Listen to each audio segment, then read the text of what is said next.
Welcome to 108 Contemporary. This exhibition, An Unlikely Pairing, is by two artists, Joe Kissinger and Sarah Roble.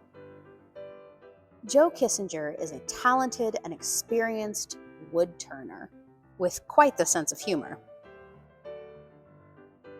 Sarah Roble's work is primarily with thread, layered to create portals and graphic shapes, and in the case of this exhibition, installations. Joe and Sarah met at an artist appreciation event right here in the gallery almost 2 years ago. Since then, they have become friends and collaborators. In fact, both artists worked together to create 3 pieces for this exhibition.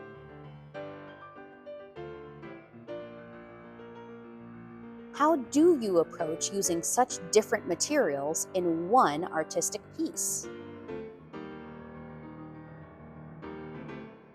Let's try our hand at creating embroidered objects inspired by Joe and Sarah's work. Follow along. Let's get started.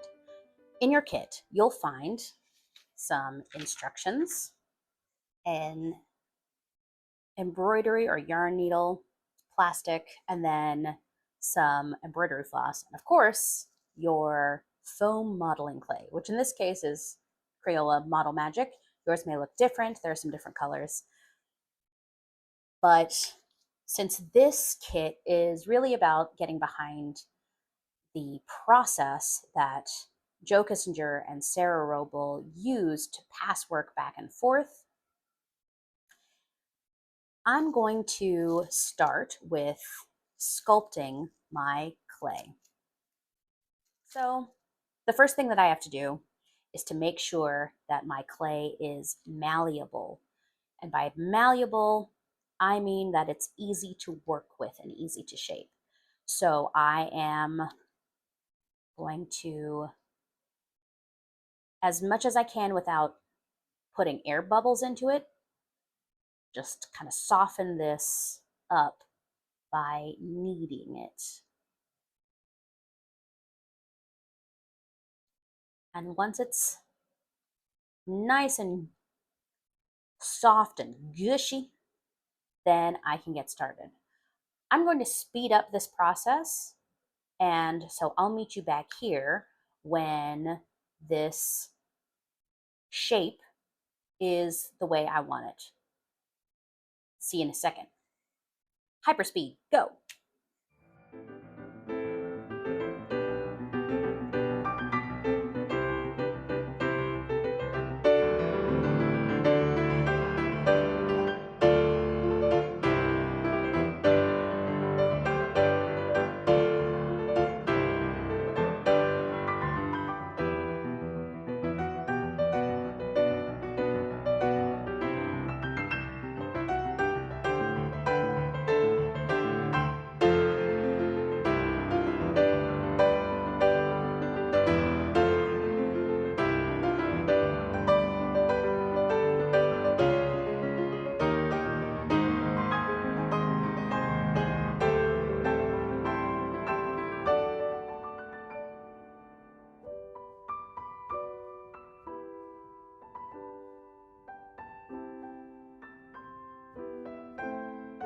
All right, I have to let this dry overnight, so I'm going to move it. And next, I'll show you some of the other ways that we have tried this process here at the gallery and try doing some different techniques for attaching or embroidering our objects. Let's look at some other pieces. This one was kind of fun. It's a ring, and I made some, I guess these are buttons, whatever you would call this. That's what's on top of this right here. Now, from where, because Model Magic is not really meant to be worn or played with a lot or touched a lot once it's dried. So you can see that it started to crack. That could be fixed with a little super glue, but I put 2 holes through the top of this ring shape and then smushed them together so that they would dry together. And then afterwards went in and tried to make some fairly geometric and regular looking lines. Another thing that we tried was using pinch pots,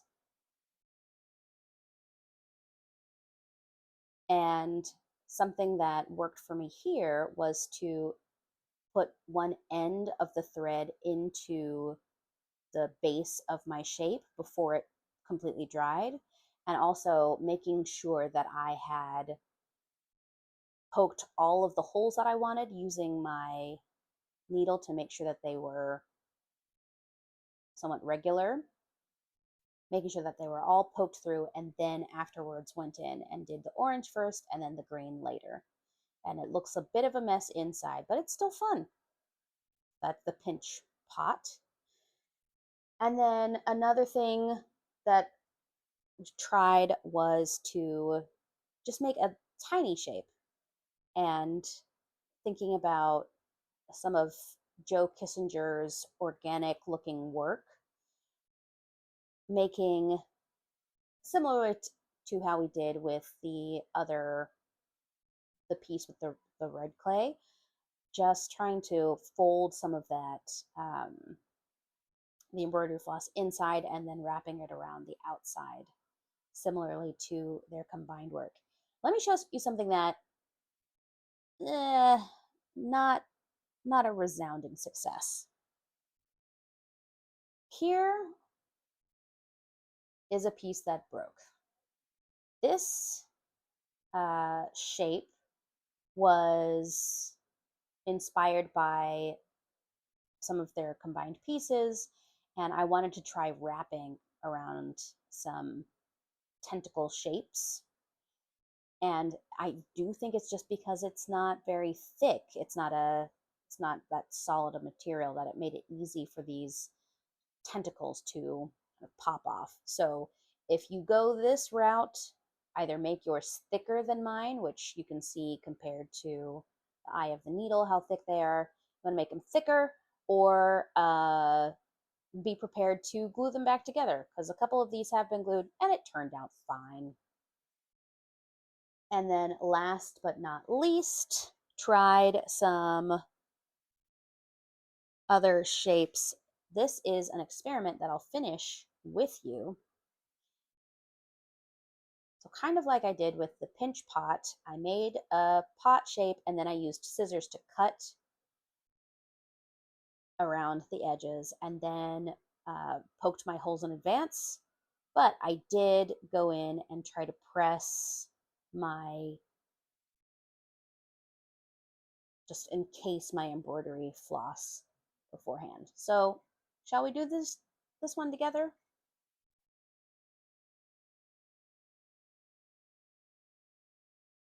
Why don't I speed this up for you?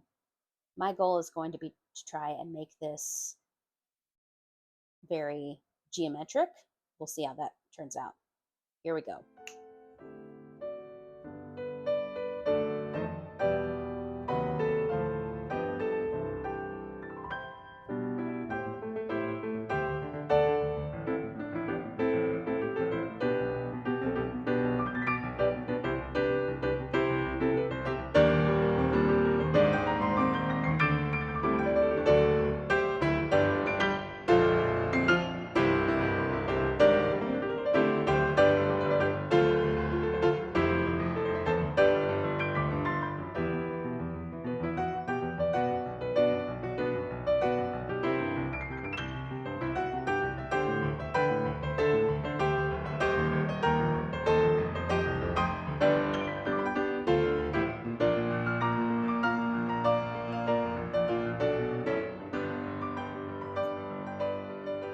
All right, I think mission accomplished.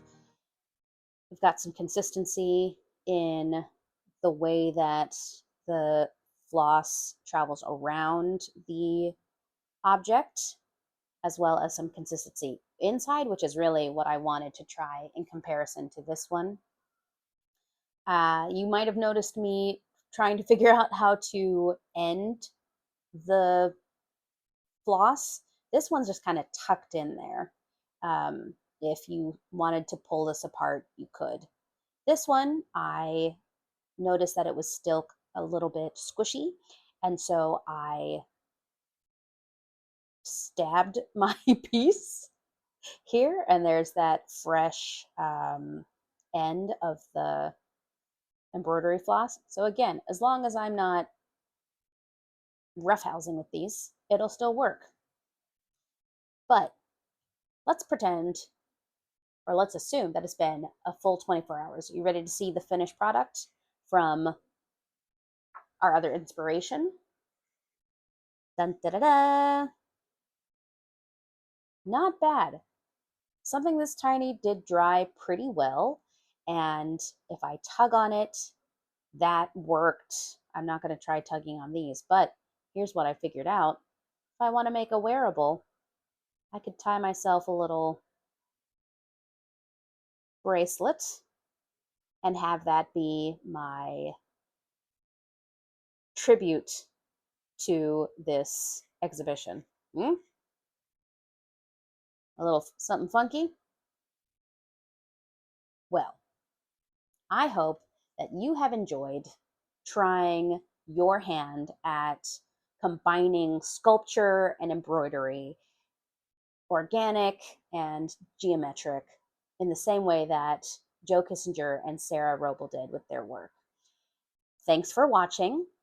Leave a comment below if you liked this, what you tried, what worked, what didn't, and we'll see you in the next one.